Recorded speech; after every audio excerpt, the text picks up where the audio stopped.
Bonsoir, bienvenue à vous pour ce 11e webinaire consacré aux allergies respiratoires et alimentaires et le rôle que peut y jouer l'environnement. Je me présente, je suis Gaëlle Violet, je suis responsable de projet en prévention promotion de santé à la Mutualité française Pays de la Loire. Peut-être certains d'entre vous ont participé au précédent webinaire, mais pour ceux qu'on accueille aujourd'hui, la Mutualité française, c'est un mouvement non lucratif qui a pour objectif la promotion, l'accès à la santé de tous, à travers bien sûr les mutuelles complémentaires santé, mais aussi un travail de plaidoyer vers les politiques publiques et de prévention, promotion de la santé. Donc aujourd'hui, ce webinaire s'inscrit sur cet axe-là. Plus particulièrement dans le cadre du travail mené avec l'ARS sur le plan le PRS, dans le cadre du PRSE 3, plan régional santé-environnement numéro 3, avec l'objectif de sensibiliser et former les professionnels de santé et de la petite enfance à la santé environnementale. Une thématique sur les allergies parce qu'elles sont en forte croissance. Donc, Grégory Bouchot, que j'ai le plaisir d'accueillir ce soir, reviendra sur ces chiffres-là. Donc, je ne vais pas m'y attarder. Et si la part génétique est importante, il y a de plus en plus de questions sur la part de l'environnement dans les facteurs explicatifs de cette explosion des allergies. Donc, pour m'accompagner sur ce webinaire, j'ai à mes côtés ma collègue Marion Revolon. Donc, bonsoir. Marion s'occupera avec moi de la gestion des questions et réponses. Donc, vous avez en bas un onglet questions-réponses. Je vous invite à utiliser celui-là plutôt que le chat. Et donc, Marion et moi, on posera vos questions à Grégory Bouchot à l'issue de sa présentation qui va durer environ 40 minutes. J'ai rien oublié, Marion? Ça a l'air parfait. Est-ce que vous êtes prêt, Monsieur Bouchot? Oui, donc je vais partager mon écran. Donc bonsoir à tous et bienvenue à ce webinaire. Donc on va parler effectivement d'allergies. Alors voilà. Donc je tiens tout d'abord à remercier les organisateurs de m'avoir invité ce soir à vous parler un petit peu de mes travaux de recherche sur les allergies. Et puisque c'est un sujet qui me tient à cœur, et puis on va discuter un petit peu de comment notre environnement peut influer sur la survenue, la progression, la sévérité des allergies. Donc tout d'abord, je me présente, je suis effectivement chercheur, particulièrement dans l'équipe allergie de l'unité BIA de l'Institut national pour la recherche agronomique et de l'environnement de Nantes. Et plus spécifiquement, je suis immunologiste et je m'intéresse aux mécanismes qui vont gouverner, qui vont orchestrer le développement des allergies et leur sévérité. Alors tout d'abord, je tiens à préciser que je n'ai aucun lien d'intérêt, quel qu'il soit, à préciser en lien avec cette présentation. Mais pour resituer un petit peu le sujet dans son contexte scientifique, en guise d'introduction, il faut savoir que les allergies représentent un problème majeur de santé publique, à tel point qu'elles ont été classées comme 4e en termes de morbidité par l'OMS, par l'Organisation mondiale de la santé. Et on estime aujourd'hui que 25 à 30% de la population générale est porteur d'une allergie. Ces allergies peuvent se manifester de différentes manières et affecter la peau, notamment comme dans la dermatite atopique, l'eczéma, certaines formes d'urticaire allergique, la sphère respiratoire, comme dans l'asthme, la rhinite, et aussi l'appareil digestif, en particulier dans les allergies alimentaires. Et ce qui est problématique, c'est que ces allergies, on le sait, augmentent depuis une cinquantaine d'années, et on estime que d'ici 20 à 30 ans, une personne sur deux sera allergique à un moment de sa vie. Et ce, dans un contexte où il n'existe aujourd'hui aucun moyen thérapeutique efficace pour lutter à long terme contre ces maladies. Ce qu'on propose aujourd'hui, c'est principalement le régime d'éviction, en évitant l'allergène, en particulier dans les allergies alimentaires, des traitements symptomatiques ou, dans les meilleurs cas, une désensibilisation qui est plus ou moins efficace à long terme. Alors moi, au cours de mes recherches, je m'intéresse principalement à l'allergie alimentaire et à l'asthme allergique.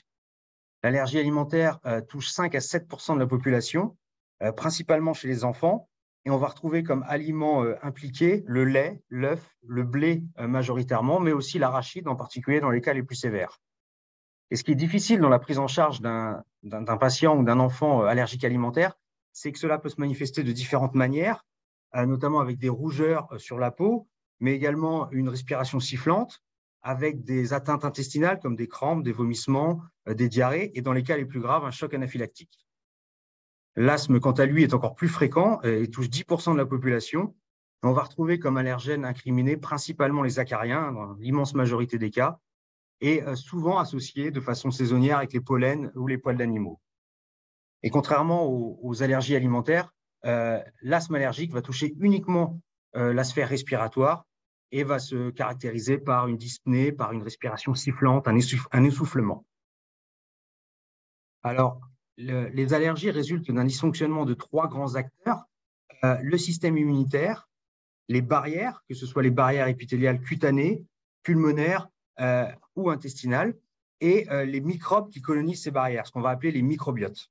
Et ces 3 acteurs vont être sous l'influence de facteurs intrinsèques comme la génétique, l'âge, le sexe, mais surtout et de plus en plus extrinsèques comme la pollution, l'alimentation et plus généralement notre mode de vie. Alors, une diapo un petit peu compliquée que je vais essayer de simplifier, c'est quand même, il faut comprendre les mécanismes qui amènent aux allergies. Et les réactions allergiques vont se dérouler en 2 phases.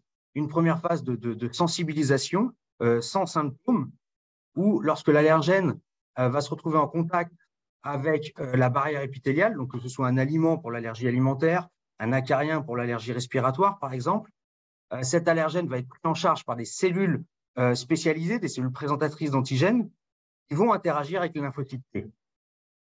Et chez un individu, on va dire sain, cette interaction va aboutir à l'absence de réaction immune, à ce qu'on va appeler le phénomène de tolérance.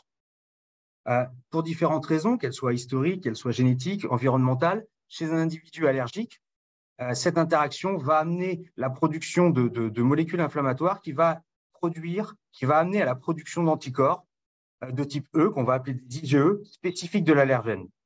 Pourquoi on va faire le dosage de ces IgE chez les patients? Et si on les retrouve, c'est effectivement que le patient est allergique. Les IgE vont ensuite venir se fixer à la surface de cellules effectrices qui expriment à leur surface les récepteurs de ces anticorps. Et dans une deuxième phase de déclenchement de la réaction allergique ou de la crise allergique, eh bien, lors de la réexposition même à de très faibles doses à ce même allergène, alors qu'il va traverser la barrière, il va venir se fixer à la surface de ces cellules effectrices, ce qui va déclencher leur dégranulation, leur explosion, et ils vont libérer des molécules inflammatoires telles que, pour la plus connue, l'histamine, mais également la prostaglandine et le leucotriène. Et ce sont ces molécules qui vont provoquer le gonflement, par exemple, des lèvres, qui vont des plaques rouges sur la peau, le nez qui coule, la toux, etc. Tous les symptômes des allergies. Alors, comme je vous l'ai dit, ces allergies sont en augmentation depuis une cinquantaine d'années. Et j'en veux pour preuve 2 exemples que je trouve assez parlants, même si les chiffres sont un peu vieux maintenant. L'allergie alimentaire a plus que doublé, passant de 3,5 à 7,7% en Chine en l'espace de 10 ans. Et il en va de même pour l'asthme, qui est passé de 4,2 à 9,1% en l'espace de 15 ans. Et les chiffres sont encore plus importants aujourd'hui. Alors, cette augmentation des allergies s'explique en partie par l'hypothèse de l'hygiène, émise par Strachan en 1989, qui est bien connue des allergologues, qui explique qu'il existe une relation inverse entre l'exposition microbienne dans la petite enfance et le risque de devenir allergique plus tard. C'est également ce qu'on a appelé la théorie des vieux amis, puisque effectivement, on observe depuis les années 50 une chute de l'incidence des infections liées à des bactéries ou des virus, tels que la tuberculose ou l'hépatite. En parallèle, on voit une augmentation de l'incidence des maladies chroniques, dont l'asthme et l'allergie font partie. Et une étude qui, je trouve, image bien et confirme cette hypothèse, c'est une étude réalisée par Erika von Mutius, qui est une célèbre allergologue, qui a réalisé en 1989, au moment de la réunification de l'Allemagne, elle a mesuré la prévalence des allergies en Allemagne de l'Ouest et en Allemagne de l'Est. Et elle a remarqué qu'en Allemagne de l'Ouest, qui était occidentalisée, avec une forte population citadine, urbaine, eh bien, une forte prévalence de l'ordre de 36% pour les allergies et 6% pour l'asthme, alors qu'en Allemagne de l'Est, moins industrialisée, avec beaucoup de fermes, très rurales, une prévalence très moindre, de l'ordre de 18% pour les allergies et de 4% pour l'asthme. Et suite à la chute du mur, en 1989, on a vu une augmentation de la prévalence des allergies en ex-Allemagne de l'Est, suite à son occidentalisation, suite à tout ce qui a pu amener comme machine ou comme environnement citadin.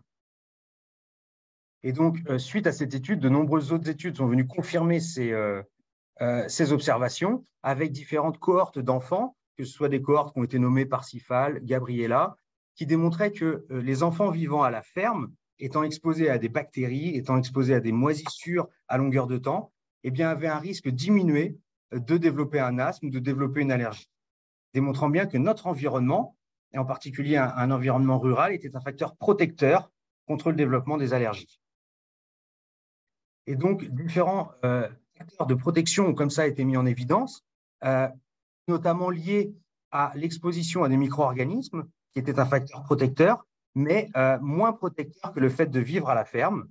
On a également le nombre de frères et sœurs. Dans une fratrie de 1, on a une diminution du risque allergique, mais qui est augmentée si on a 2 frères et sœurs, encore plus augmentée si on a 3 frères et sœurs, tout comme le fait d'avoir un ou plusieurs animaux de compagnie. Et ce qui est très intéressant, c'est que tous ces facteurs de protection des allergies se cumulaient et avaient des effets additifs. Ce qui suggère que les mécanismes qui amènent à ces protections sont différents en ce qui concerne l'exposition aux micro-organismes, le fait d'avoir des frères et sœurs ou le fait d'avoir des animaux de compagnie. Et donc, pour confirmer ces observations, plus récemment, des auteurs également dans l'équipe d'Erika von Mutius ont décidé d'investiguer et de comparer 2 populations, les Amish et les Utérites. Alors, pourquoi les Amish et les Utérites sont des populations intéressantes? Puisqu'ils ont fait le choix de vivre en l'absence de tout progrès technologique, en l'absence d'urbanisation ou d'industrialisation, comme dans les années 1800. Et les Amish ont vraiment pris la décision de vivre avec un refus du progrès, à tel point que même pour son alimentation, en fait, ce sont des cultures individuelles. Chaque foyer va cultiver ses propres légumes, va avoir sa propre eau, etc. À l'inverse, les Utérites ont fait le choix de refuser le progrès, mais néanmoins fait le choix d'une communauté de biens, c'est-à-dire qu'ils ont mis en commun leur culture, et donc ils se retrouvent avec des champs de grande envergure et acceptent de prendre des tracteurs, des moissonneuses-batteuses pour faire leur agriculture. C'est le seul progrès qu'ils acceptent. Et de façon surprenante, on voit que l'asthme et l'atopie ont une prévalence beaucoup plus importante chez les Utérites, de l'ordre de 21% pour l'asthme et 33% pour l'atopie, comparé aux Amish, où ces valeurs sont 4 à 5 fois moins importantes, de l'ordre de 5% pour l'asthme et 7% pour l'atopie. Alors, suite à ces observations, les auteurs se sont dit, oui, mais cela doit sûrement être lié à une dérive génétique, une déviation génétique, puisque ce sont des communautés qui vivent entre elles, et donc on peut facilement imaginer qu'il y a une dérive génétique. C'est pour ça qu'ils ont fait une analyse de la variabilité génétique chez ces différentes populations, et vous voyez ici en rouge les Utérites, en bleu les Amish, et plus les populations sont proches, plus leur différence génétique est faible. Et vous voyez, il y a plus de différence, par exemple, entre des Russes et des Basques qu'entre les Amish et les Utérites, ce qui exclut la dérive génétique comme facteur de protection ou d'augmentation des allergies. Donc, si ce n'est pas la génétique, c'est certainement l'environnement. Et donc, les auteurs ont fait des prélèvements des poussières de maison, de l'air qu'il y avait dans les maisons et des poussières, et ils ont mesuré les endotoxines, les micro-organismes présents dans ces poussières de maison. Ils ont mis en évidence qu'on voyait une quantité de micro-organismes et d'endotoxines beaucoup plus élevée chez les Amish que les Utérites, suggérant qu'effectivement, ce sont les micro-organismes présents dans les poussières de maison qui étaient un facteur protecteur du développement des allergies chez les Amish. Et pour confirmer cette hypothèse, les auteurs ont alors fait respirer à des souris les poussières de maison issues de maisons Amish ou Utérites. Et ensuite, ils ont provoqué l'asthme chez ces souris. Et qu'est-ce qu'on peut observer? Ici, vous avez la résistance des voies aériennes, c'est-à-dire la difficulté qu'ont les souris à respirer, ce qui reflète la sévérité de l'asthme allergique. Ici, en gris, vous avez des souris non asthmatiques. On voit qu'elles ont peu de difficultés à respirer, ce qui paraît normal. Et en jaune, des souris asthmatiques. Donc, on voit une augmentation de la résistance des voies aériennes, ce qui démontre la difficulté respiratoire. Et ce qu'on peut voir, c'est qu'ici, en bleu, vous avez des souris qui ont respiré des poussières de maison issues des maisons amish, riches en micro-organismes. Et on voit qu'ils ont un asthme diminué, ils ont une protection contre la sévérité de l'asthme. À l'inverse, ici en rouge, vous avez des souris qui ont respiré des poussières de maison pauvres en endotoxines, issues de maisons utérites, et on a presque une aggravation de la sévérité de l'asthme. Cela est confirmé également au niveau des cellules inflammatoires présentes dans les poumons, où on voit ici en bleu que c'est largement diminué chez les souris qui ont respiré des poussières de maison amish. Ce qui démontre clairement que l'exposition, même dans les poussières de maison, à des micro-organismes protégeait contre le développement de l'asthme. Alors ça, ce qui permet de préciser l'hypothèse de l'hygiène émise par Strachan, et notamment grâce au progrès des technologies et aux études que je viens de vous montrer, on est passé de l'hypothèse de l'hygiène à l'hypothèse microbienne, qui a été émise par Rook en 2008, et qui explique que si l'augmentation des allergies qu'on observe est bien liée à un changement environnemental, ce changement environnemental doit impacter un paramètre qui doit satisfaire 2 critères. Tout d'abord, ça doit être un paramètre qui doit être présent tout au long de la vie, de la naissance jusqu'à la mort, puisqu'on observe des allergies chez l'enfant, chez l'adulte, chez l'ado, chez le senior, etc. Et c'est quelque chose qui doit être impacté de façon plus importante dans les pays industrialisés, puisque c'est là qu'on observe le plus d'augmentation de la prévalence des allergies, contrairement aux pays en voie de développement. Et un paramètre qui satisfait ces 2 critères, ce sont nos microbiotes, ce sont nos bactéries, les bactéries qui nous colonisent, que ce soit au niveau de la peau, au niveau du poumon ou au niveau des intestins, puisque effectivement, ces bactéries sont présentes dès la naissance. On sait aujourd'hui qu'on est colonisé par des milliards de bactéries au moment de la naissance et qu'on les garde jusqu'à notre mort.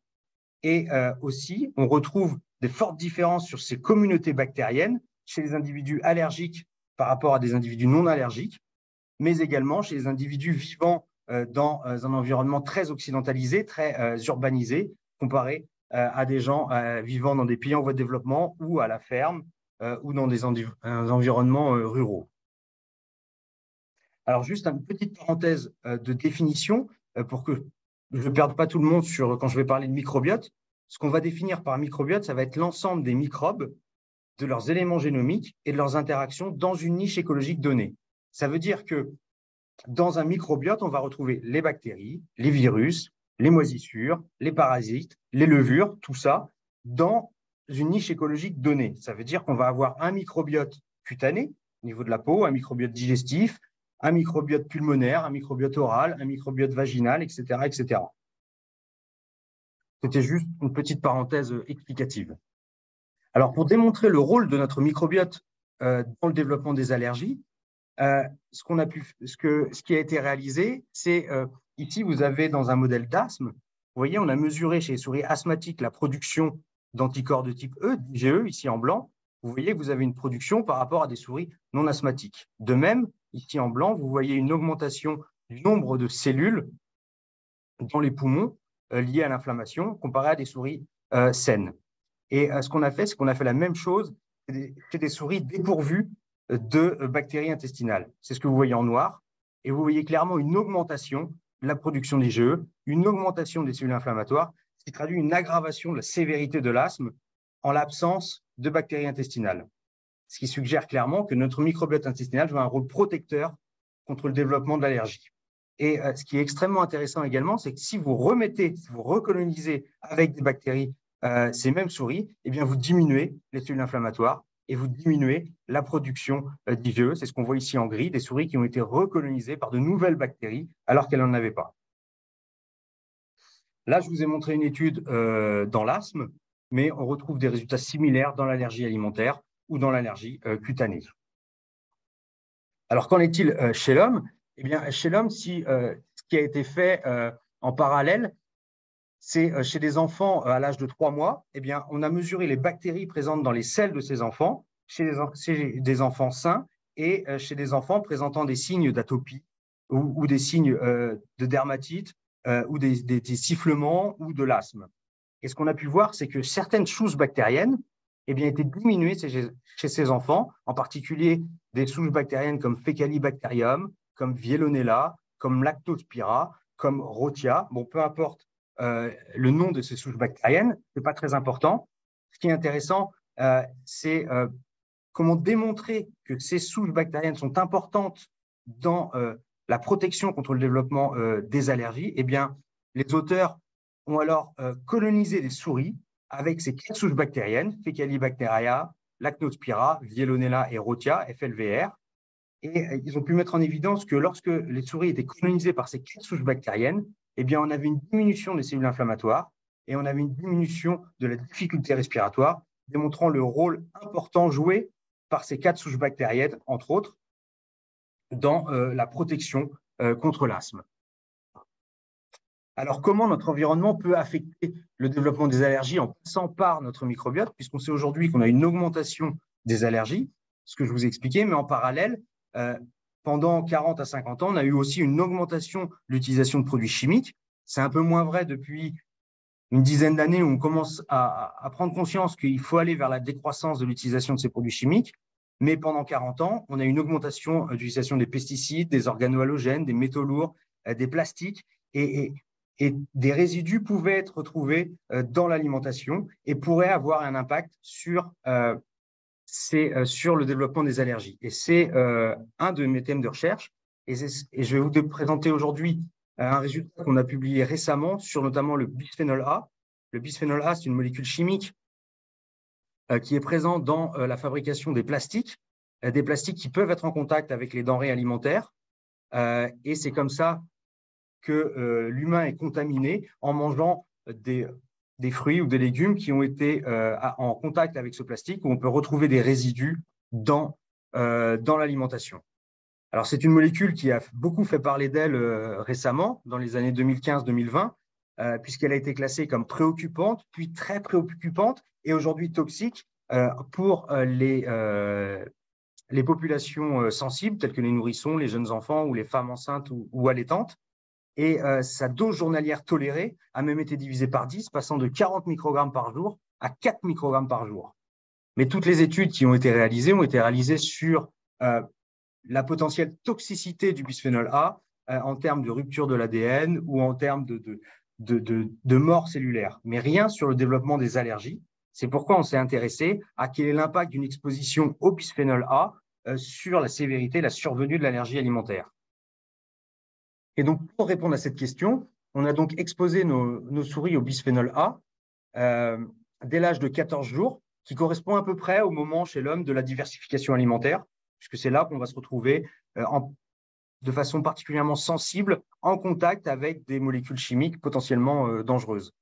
Et on s'est placé à 4 doses, une dose de 4 microgrammes par jour qui correspond à la dose journalière tolérée, une dose 10 fois supérieure de 40 microgrammes par jour et une dose 10 fois inférieure de 0,4 microgrammes par jour. Et donc, on a induit l'allergie alimentaire au blé, au gluten de blé plus particulièrement chez ces souris.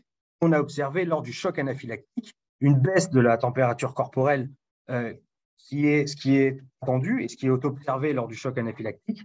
Mais ce qu'on a pu mettre en évidence, c'est que cette chute de la température corporelle était aggravée chez les souris exposées au bisphénol A, et ce, à des doses aussi faibles que 4 microgrammes par jour, qui correspond à la dose journalière tolérée. De même, on a une augmentation de la production d'anticorps de type E, les IgE, qui sont les marqueurs de l'allergie, une augmentation de la perméabilité intestinale.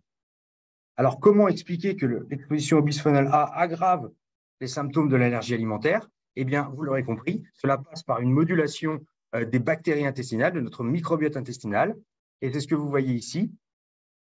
On voit par rapport à des souris saines ou simplement allergiques, eh bien, une apparition ici en violet ou en jaune de nouvelles bactéries, donc des verrucobactéries ou des protéobactéries qu'on va qualifier de mauvaises bactéries, entre guillemets, et à l'inverse, une diminution, ici en rouge par exemple, des bonnes bactéries, telles que les Bacteroidetes.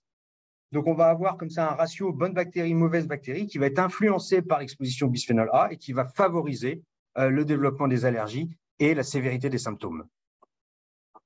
Alors aujourd'hui, on sait qu'on n'est pas exposé quotidiennement à une seule molécule chimique comme le bisphénol A, mais qu'on est souvent exposé à une variété multiple de pesticides, de molécules chimiques.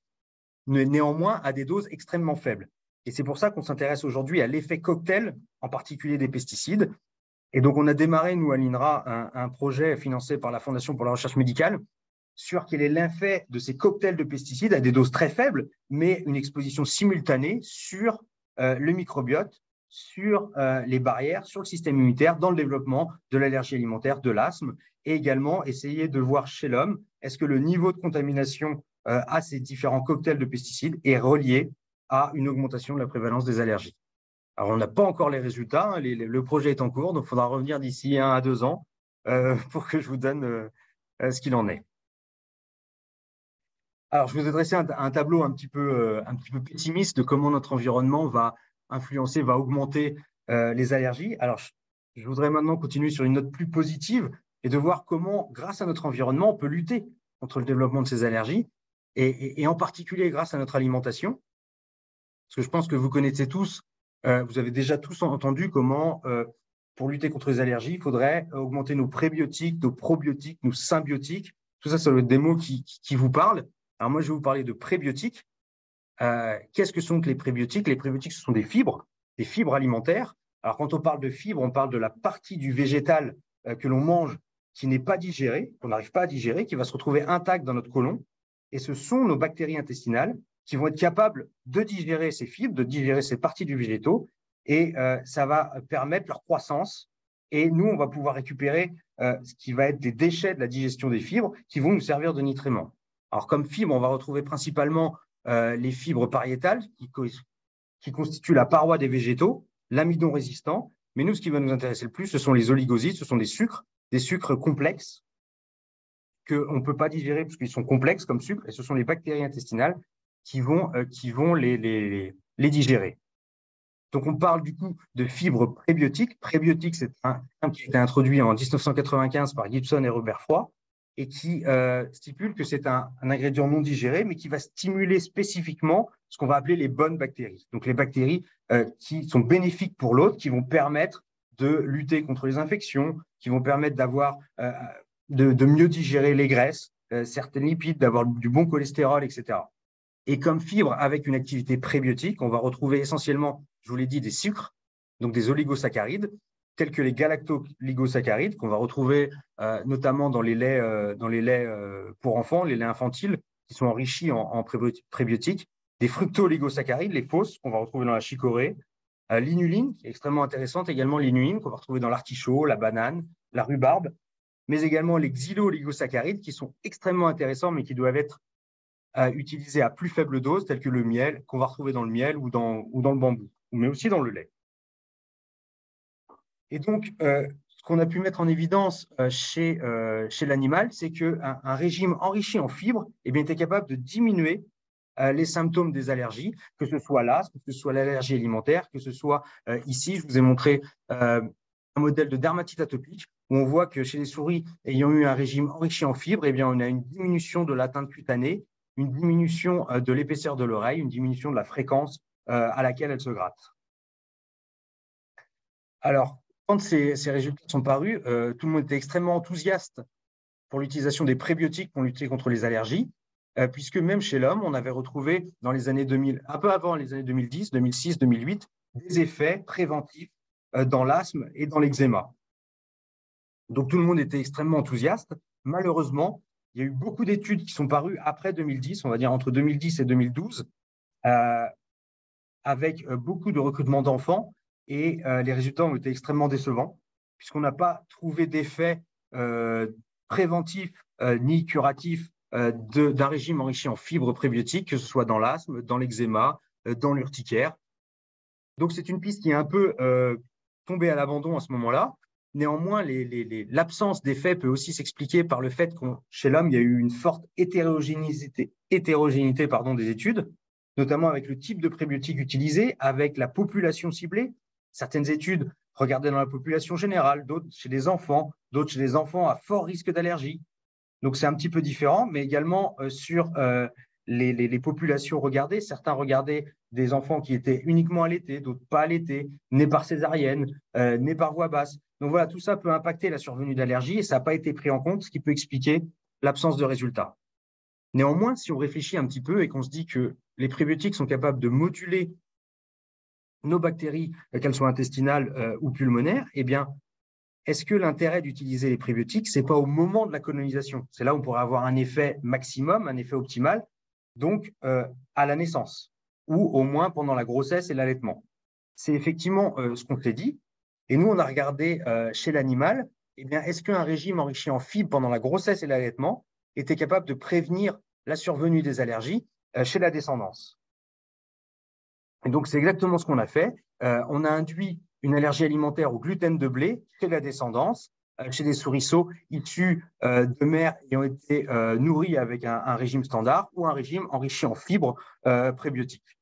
Et ce qu'on a pu mettre en évidence, c'est que chez ces souriceaux issus de mères avec un régime enrichi en fibres, eh bien, on avait une diminution assez importante de la production d'IgE, mais également une forte diminution des symptômes cliniques. Donc, ce qui montrait que effectivement, le fait d'utiliser la période périnatale était extrêmement intéressante. Et donc, qu'en est-il chez l'homme? Eh bien, aujourd'hui, j'ai perdu le… Voilà, pardon. Eh bien, aujourd'hui, on sait qu'un régime enrichi en fibres chez la femme enceinte, en particulier pendant le 3e trimestre, était capable d'augmenter chez la mère les bonnes bactéries. Néanmoins, on n'arrive pas encore à démontrer qu'il y a une transmission au fœtus ou une transmission au bébé. Alors, à la fois pour des problèmes de technologiques, mais également des problèmes de prélèvement. Et donc, c'est pour ça qu'aujourd'hui, il n'y a aucune recommandation sur l'utilisation des fibres prébiotiques chez l'homme. Mais néanmoins, on se pose la question. Et c'est pour ça qu'on a lancé, alors l'INRAE et au sein de l'équipe allergie dont je fais partie, on a lancé au CHU de Nantes une étude qu'on a appelée Prégral, où on a fait le recrutement d'une centaine de femmes enceintes, avec certaines ayant eu un régime enrichi en fibres. Donc aujourd'hui, le recrutement est terminé. On va analyser quel a été l'impact sur la santé de la mère, mais également chez la santé des enfants. Et aujourd'hui, on suit ces enfants. On va les suivre jusqu'à l'âge de 5 ans. Et donc, on va pouvoir voir si le régime enrichi en fibres a eu un effet sur la survenue ou non de la dermatite atopique, de l'asthme allergique, de l'allergie alimentaire. Là encore, c'est une étude qui est en cours, donc je ne peux pas vous donner de résultats concluants, mais il faudra revenir d'ici 2-3 ans et on aura déjà des premiers résultats. Alors, il faut savoir aussi que l'alimentation est quelque chose d'un peu plus complexe que juste une fibre, juste un antioxydant, puisqu'on a une notion de synergie alimentaire. C'est-à-dire qu'une fibre peut avoir un effet quand elle est prise seule, isolée, alors que cette même fibre au sein d'un bol alimentaire, au sein d'une matrice alimentaire, peut avoir un effet modulé de par la présence de sucre, de lipides, de protéines, tout ça à côté dans son environnement. Et même si on n'a pas d'évidence que les fibres prébiotiques ont un effet sur la survenue des allergies, on sait aujourd'hui que l'alimentation est clairement associée à la sévérité des symptômes et à la survenue des symptômes d'allergie. En effet, on a montré que l'asthme et la sévérité de l'asthme étaient augmentées avec une alimentation de type restauration rapide, fast-food, riche en graisse, riche en sucre. À l'inverse, on a retrouvé une diminution de l'hyperréactivité bronchique, donc de la sévérité des crises d'asthme en particulier, avec une consommation élevée en fruits et en légumes. Et on peut même aller encore plus loin. Il a été démontré, alors là, dans l'asthme et chez l'adulte, pas chez l'enfant, que l'augmentation la prise alimentaire d'antioxydants au sein de l'aliment, donc dans les tomates, dans les fruits, eh bien, était associée à une amélioration des symptômes de l'asthme, alors qu'à l'inverse, des compléments alimentaires, donc contenant les mêmes antioxydants mais de façon isolée, n'avaient pas cet effet-là. Donc, il faut bien comprendre que des compléments alimentaires, que ce soit des prébiotiques, des probiotiques, ce n'est pas la même chose que les mêmes éléments pris dans une matrice alimentaire. Donc voilà, je voudrais terminer. Terminer par montrer que également les allergies, qu'elles soient alimentaires, cutanées ou respiratoires, ne sont pas statiques et elles sont liées entre elles, puisque des études épidémiologiques ont montré qu'on observait une forte incidence des allergies liées à des protéines alimentaires entre l'âge de 0 et 4 ans à peu près, et qu'à partir du moment où on rentrait dans l'âge scolaire, en particulier à partir du CP, 5-6 ans, eh bien, on voyait une diminution de ces allergies liées aux protéines alimentaires et on voyait une forte apparition des allergies respiratoires. Et ce transfert comme ça de symptômes d'origine alimentaire dans la petite enfance vers des symptômes d'origine respiratoire à l'adolescence a été regroupé sous le terme de marche atopique. Et nous, ce qui nous a intéressé, c'est d'essayer de comprendre comment pouvait être liée l'allergie alimentaire et l'asthme allergique. C'est pour ça qu'on a développé un modèle chez l'animal avec une allergie alimentaire au gluten de blé, suivi d'un asthme allergique aux acariens.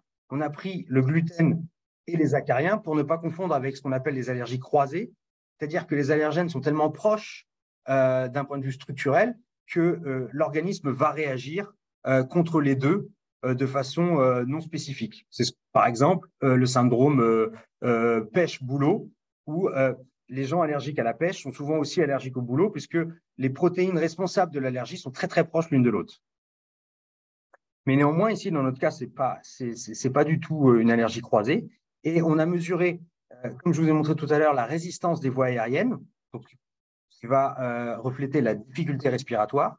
Et ce qu'on a montré chez ces souris asthmatiques, on avait bien une augmentation de cette difficulté respiratoire, mais chez les souris asthmatiques qui ont une allergie alimentaire avant, on avait une augmentation de la sévérité de l'asthme, démontrant que l'allergie alimentaire était capable d'aggraver la sévérité de l'asthme allergique. Alors, comment on peut expliquer ce phénomène? Donc, on s'est intéressé à une molécule, le CCR9, peu importe le nom, c'est pas ça qui est important. Ce qui est important, c'est que c'est un récepteur qui est à la surface des lymphocytes, et ce récepteur va diriger les lymphocytes vers l'intestin. Et ce qu'on a pu mettre en évidence, c'est lorsque l'on supprimait ce récepteur, eh bien, on n'avait plus l'aggravation de l'asthme par l'allergie alimentaire. Et donc, pour faire un petit peu un raccourci, ce qu'on a pu mettre en évidence, c'est que les lymphocytes qui allaient dans l'intestin au moment de l'allergie alimentaire pour faire de l'inflammation lors d'une crise d'allergie alimentaire, eh bien, même si l'allergie alimentaire est terminée, eh bien, ces cellules sont toujours présentes dans l'intestin et sont capables de migrer vers le poumon pour aggraver l'asthme allergique qui survient même plus tard dans la vie. Et pourquoi c'est extrêmement intéressant? Puisqu'on a retrouvé dans le sang de patients ayant une allergie alimentaire et un asthme, une augmentation de cette molécule, qui fait que cette molécule pourrait représenter un marqueur de développement de l'asthme chez des personnes ayant une allergie alimentaire et donc pouvoir prévenir l'asthme chez ces personnes-là et pouvoir agir beaucoup plus tôt. Donc voilà, en conclusion, j'espère vous avoir un petit peu éclairé sur comment se développent les allergies et comment notre environnement peut influer sur ces allergies. Il faut voir que ce qui est extrêmement complexe et multifactoriel dans les allergies, c'est que ça va commencer extrêmement tôt. On voit que la composition de votre maison, de vos poussières de maison, la présence d'animaux de compagnie, la présence de frères et sœurs, avant même la naissance, va influencer la survenue des allergies. Que pendant la grossesse, l'allaitement et on va dire les 2 premières années de vie vont être une période cruciale sur le développement des allergies et qu'effectivement, ce qui va se passer après, même si on va avoir une petite influence, cette influence va être quand même moindre que ce qui peut se passer avant la naissance et pendant la grossesse et l'allaitement. Donc, s'il y avait un message à retenir et à ramener à la maison, c'est vraiment qu'on a vu que ces allergies étaient influencées par notre environnement, hein, les fratries, la ruralité, l'alimentation, et que c'est surtout notre microbiote ou nos bactéries qui vont être influencées et qui vont ensuite diminuer ou augmenter les allergies. Et ça a un intérêt dans le diagnostic, dans la prévention, dans la thérapeutique des allergies, et qu'on a vu que, en particulier, l'alimentation était très importante dans certaines périodes de vie, comme la grossesse, l'allaitement et la petite enfance. Donc, je tiens à remercier l'équipe allergie de l'INRAE de Nantes, hein, dans laquelle je réalise ces travaux et qui ont certains travaux que j'ai montrés, ainsi que nos collaborateurs à Nantes, que ce soit l'Institut Thorax, le TENS ou le CR2TI, et nos financeurs, tels que la Fondation pour la recherche médicale, la Société française d'allergologie, la Fondation du souffle ou l'Institut de recherche en santé respiratoire.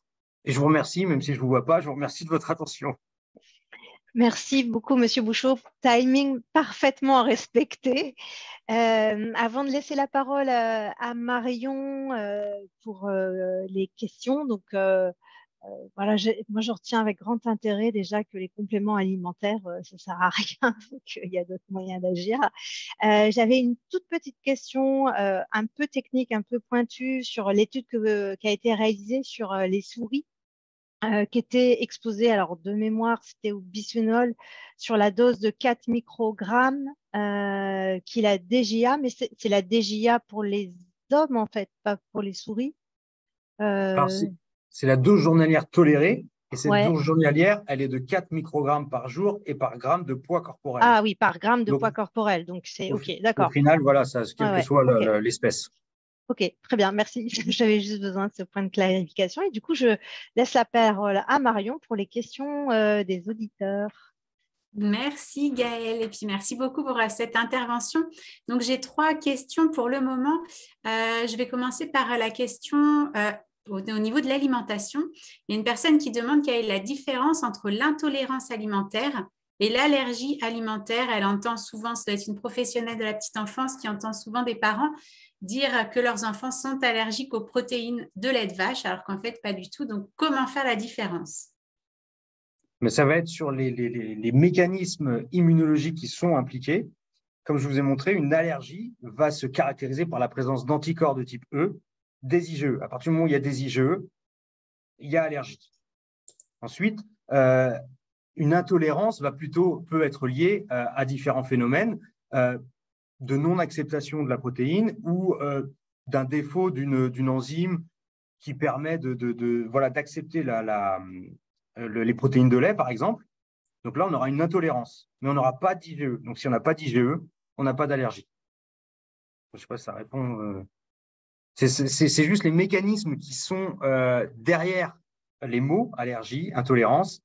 C'est pas les mêmes cellules, c'est pas les mêmes mécanismes appliqués. Très bien, merci beaucoup. Alors, il y a une question et puis plutôt un témoignage qui sont assez en lien. La question, c'est jusqu'à quel âge peut se développer une allergie? Et le témoignage, c'est une personne qui nous dit qu'elle n'a jamais été allergique dans l'enfance ni dans sa jeunesse et que par contre, depuis 35 ans, elle est allergique à beaucoup de choses. Elle a vécu en Charente, puis ensuite en région parisienne, donc plutôt citadine, puis elle est revenue en Maine-et-Loire. À quoi ça peut être lié ces allergies? Et donc, est-ce qu'il y a des âges jusqu'à quel âge peuvent se développer les allergies? Enfin, c'est des questions relativement difficiles, mais jusqu'à quel âge? Il y a de l'asthme de l'adulte, il y a des allergies, ça se développe. C'est vrai que plus on vieillit, moins on voit l'apparition, mais il n'y a pas un âge limite où on va dire maintenant on ne peut plus être allergique. Donc ça peut apparaître voilà, jusqu'à n'importe quel âge. Ensuite, le fait de ne pas avoir été allergique et de le devenir, à quoi cela peut être lié? Oui. Ça peut être lié à beaucoup de choses. Notamment, on a vu que notre système immunitaire est entraîné à tolérer telle ou telle molécule. Et donc, ce qui va se passer, c'est qu'il va y avoir une rupture de cette tolérance. À un moment ou à un autre, notre système immunitaire ne va plus tolérer cette molécule, que ce soit l'acarien, que ce soit le gluten, que ce soit n'importe quel allergène. Et ça peut être lié notamment à la présence d'allergènes en même temps qu'un virus, par exemple. Si votre système immunitaire doit réagir contre un virus et en même temps, il voit du gluten, pour lui, il peut être trompé et réagir contre le gluten. En particulier si il n'a pas vu de gluten depuis longtemps. Donc, alors j'ai pris l'exemple du gluten, ça peut être autre chose, mais voilà, c'est notre système immunitaire qui va se tromper et qui va se mettre à réagir contre quelque chose. Alors souvent parce qu'il y a une infection bactérienne, une infection virale en même temps, ou ça peut être une exposition à un produit chimique en même temps. Et donc, pour lui, il y a agression, donc il réagit. OK. D'autres questions. Peut-on déduire de vos études que les manifestations allergiques chez un adulte allergique peuvent être réduites en changeant son mode de vie? Exemple, augmenter la consommation de fibres. Alors oui et non. Oui et non. Pourquoi? Parce que d'abord le non. Le non, on a bien démontré qu'un environnement riche en poussière, en moisissure, en bactéries protégeait contre le développement de l'allergie. D'accord? Mais si vous prenez un individu déjà asthmatique, prenez un ado déjà asthmatique, vous le mettez dans un tel environnement, il va faire des crises d'asthme, il va faire des exacerbations, ça va être l'horreur. Donc, un même environnement peut être protecteur à un moment et délétère à un autre moment. Donc, c'est pour ça que la question, est-ce qu'on peut protéger, enfin, est-ce qu'on peut, en changeant de mode de vie? La réponse est non, parce qu'un même environnement, voilà, à différents moments, va être soit bénéfique, soit délétère, mais la réponse est aussi oui, effectivement. Le fait de changer son alimentation, de changer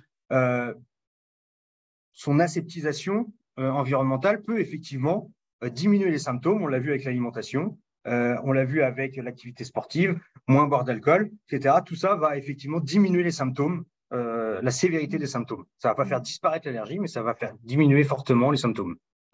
Et du coup, dans le même ordre d'idée, on est plusieurs à animer des ateliers de sensibilisation à la santé environnementale et sur le cadre de vie pour diminuer les risques d'exposition aux polluants chimiques. Et dans les recommandations, on peut faire la recommandation justement d'enlever les poussières parce qu'elles captent les produits chimiques.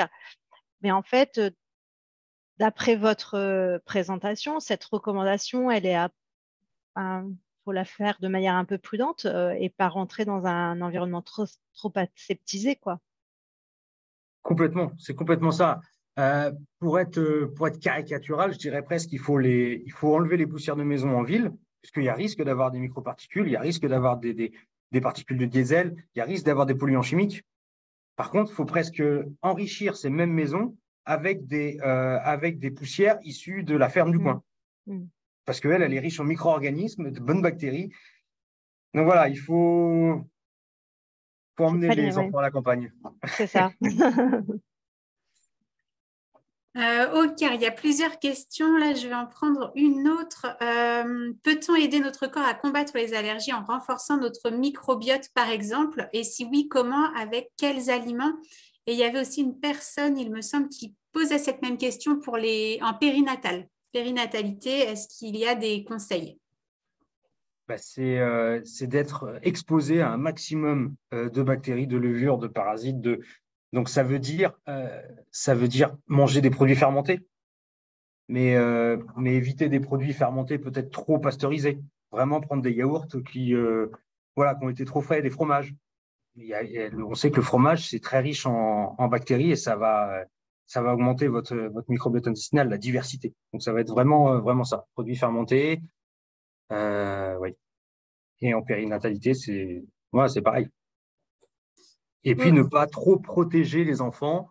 Alors, effectivement, on parle beaucoup aujourd'hui des épidémies de bronchiolite.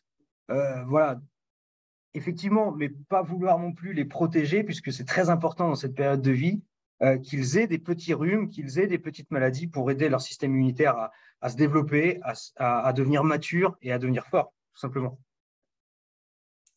Merci beaucoup. Pensez-vous que d'autres polluants peuvent causer des allergies respiratoires telles que les parfums, cosmétiques, lessives? Alors, il n'y a pas de… Alors, il n'y a pas… Pour l'instant, il y a des études qui sont en cours sur effectivement les huiles essentielles, les cosmétiques. On n'a pas vu… voilà, pour l'instant, il n'y a pas de résultats probants sur ces allergies-là. Ce qu'on a démontré, en revanche, c'est sur les allergies plutôt alimentaires, puisque, par exemple, il y avait du gluten dans du savon. Et donc, c'était une étude au Japon où les gens se savonnaient avec cette lotion qui contenait du gluten. Et ensuite, en mangeant du gluten, ils ont fait une allergie alimentaire. Donc, ils se sensibilisaient via la peau grâce à ces cosmétiques, enfin à cause de ces cosmétiques, et ensuite sont devenus allergiques alimentaires. Donc, il y a des études sur l'allergie alimentaire, mais sur l'asthme, pas encore. Très bien, merci. Il y a une question suite au confinement et le fait d'aseptiser les intérieurs. Une augmentation d'allergie ou la sévérité des symptômes ont-ils été constatés? Alors, pas encore, parce que les études ne sont pas terminées, mais les premiers résultats semblent que oui. Mais voilà, ça semble pour l'instant, ce n'est pas confirmé. Mais effectivement, on s'attend à une augmentation des hypersensibilités, des allergies. Très bien. Donc là, il y avait une question sur les compléments alimentaires. Et certains médicaments ou vaccins peuvent-ils favoriser une baisse d'immunité? Toutes les études qui ont fait le lien, n'ont pas fait de lien entre une baisse de l'immunité qui serait favorable au développement des allergies et la vaccination. Alors, il faut mettre de côté l'allergie au vaccin lui-même. On parle bien du vaccin qui baisse une immunité et qui provoque une allergie à autre chose. Là, il n'y a pas eu de lien. Par contre, on sait qu'il y a des allergies vraies à des vaccins, mais c'est autre chose.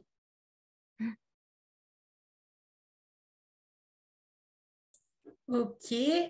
Dans quelle mesure l'amélioration de la qualité de l'alimentation peut avoir des effets sur l'allergie acarien-asthme, sur les effets ressentis sur l'allergie acarien-asthme?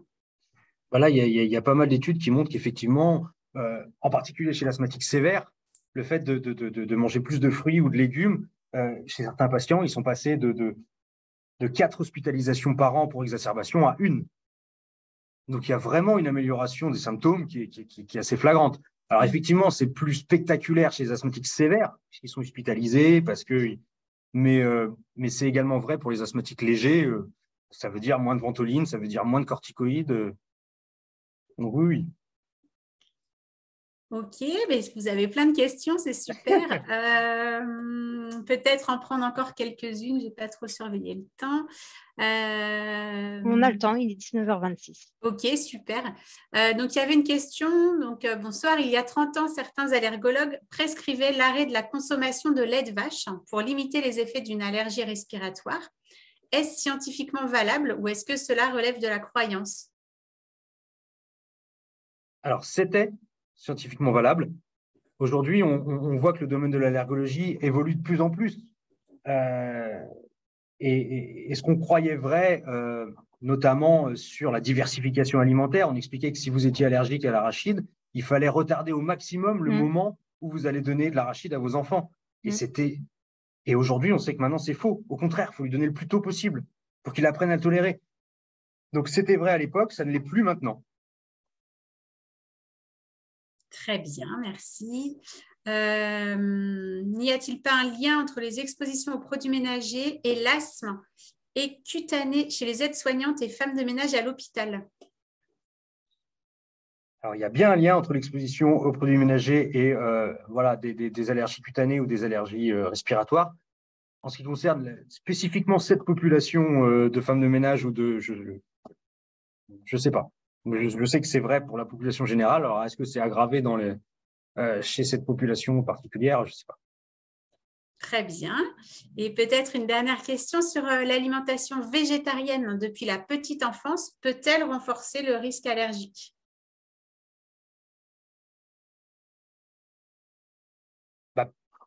Pas le risque allergique, par exemple, aux végétaux. Mais effectivement, on pourrait supposer qu'il y ait une augmentation du risque allergique, par exemple, à la viande, aux protéines de viande rouge. Puisque, n'étant pas exposé, il est normal que plus tard, notre système immunitaire ne réagisse pas favorablement à une protéine qu'il n'a jamais vue. Très bien. Eh bien, je vous remercie. Je pense que j'ai fait le tour des questions.